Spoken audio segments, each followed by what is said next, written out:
Today we are talking hybrids or driving irons, whatever you want to call it, a utility club, a little bit of a guide about how we hit them off the tee and then how we hit them down on the fairway, and if anything, what differs with it. And maybe one little shot that you can use it for as well, a little secret one that I like to play. Right, let's get into it. Okay, so hybrid and driving iron, what's the difference between them? Well, pretty simple to see really. You've got your iron, which is pretty much what it says on the tin, an iron. It's not got much of a sole to it, not got much of a face to it, looks very slim and slender.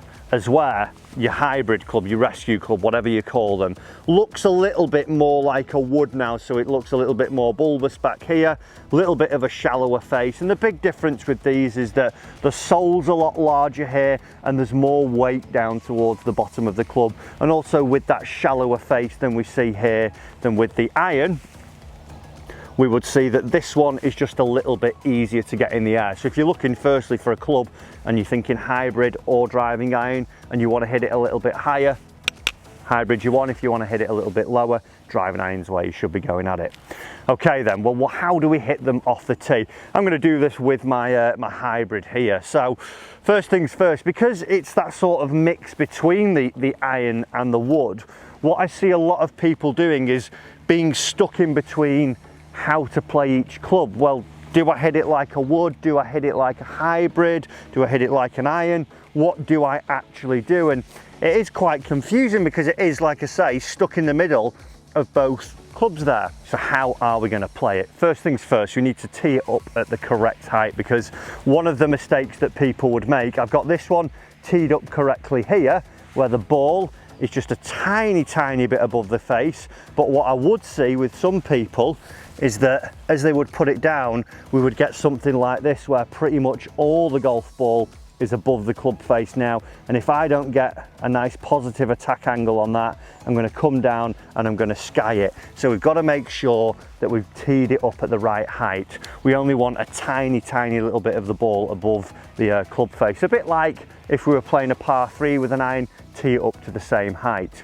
Then from there, well, should I hit it like a wood? Should I hit it like an iron? Because like I said, it looks a little bit in between both of them. Well, what we want to try and do, it's still got a fair amount of loft on this. This has got 20 degrees and it's designed to pop it up in the air. So I don't really need to help it up in the air that much. What I want to try and do is hit it a little bit like an iron. So that means that I'm going to try and take a divot, but it's not like a divot with a wedge where I get a nice slab of turf almost. It's only going to be a little grazing of the turf. And to do that, what I need to see here is that as I would address it now, my ball position would be about an inch behind my lead foot there. One of the big things that I see a lot of people do making a mistake in is adding too much tilt, almost trying to play it like a driver. So they get the ball position right off the lead foot and the stud here, and it results in a lot of tops and thins. We don't want that. Like I said, we're trying to get a little bit of an iron strike. So ball an inch behind my lead foot, and then from there, the tiniest tilt, I'm talking 2 or 3 degrees, it would feel like very minimal as I'm going through it. And then the big key from there, once I've got this, as I go through, I've got to shift my weight because I'm just trying to get that little graze on the turf afterwards to see that I would get my nice strike. And if we can do that, the design of this golf club is going to pop that ball up in the air. One other thing that we do need as well, because it is a longer golf club and there is that little bit less loft, we do need some speed. So don't stand there thinking, oh, I can just make a nice little easy swing at it. We need a little bit more speed. So try and create a nice wide arc and follow through into a good solid follow through, nice and balanced.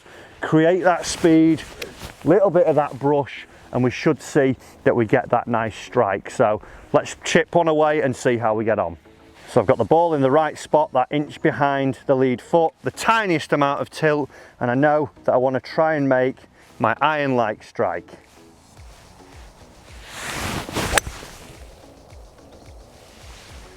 Excellent, popped it up in the air, straight down the middle, and if we come in close here, we can just see where my tee peg was here. Just there, if we just pop that up, and then I've got my divot out afterwards, just like I would do with my iron. But as we saw from the shot tracer there, the ball still managed to get up in the air because of how the club's designed. Let's head down the fairway and see how we would play it from either on the fairway or the rough. I'm 210 yards down the fairway, up the hill.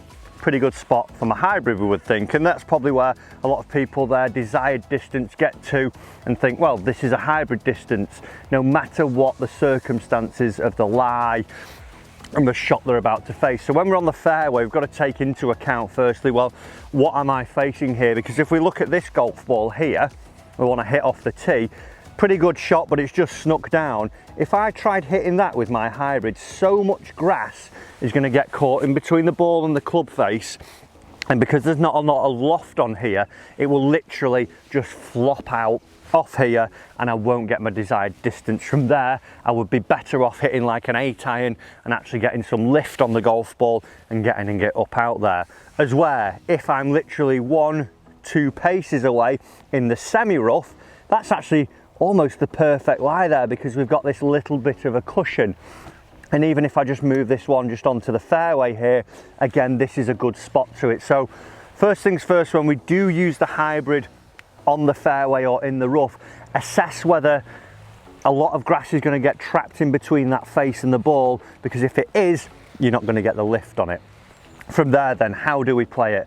Well, it's very, very similar to the tee. The only difference now is that if we just move up to here, I'm actually just going to nudge my golf ball a fraction further, so just half an inch behind my lead foot, because it is just sat to that turf now. I almost want to get a little bit of a sweeping feeling. I'm still trying to hit down on it, but when it's now on here, if I make that good swing and still get this little graze here, I'm not going to take as much of a divot as I did out on the tee.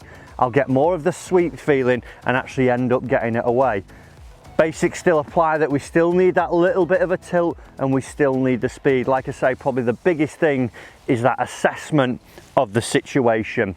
Is it in a good spot to hit it? And even things like hitting it out of a divot, and even sometimes on the fairway as well, if my ball was literally here where there's an old divot, and if I tried hitting my hybrid out of that, we can see that the ball is below the face of the club and most likely going to top it there. So make sure it's in a good lie to hit it, and then from there, same basics, same principles, just nudge that ball a fraction further forwards. Good setup, tiny little tilt, nice sweep, aiming to take the little divot, bit of speed. And there we go. Again, just a tiny little graze there off the turf.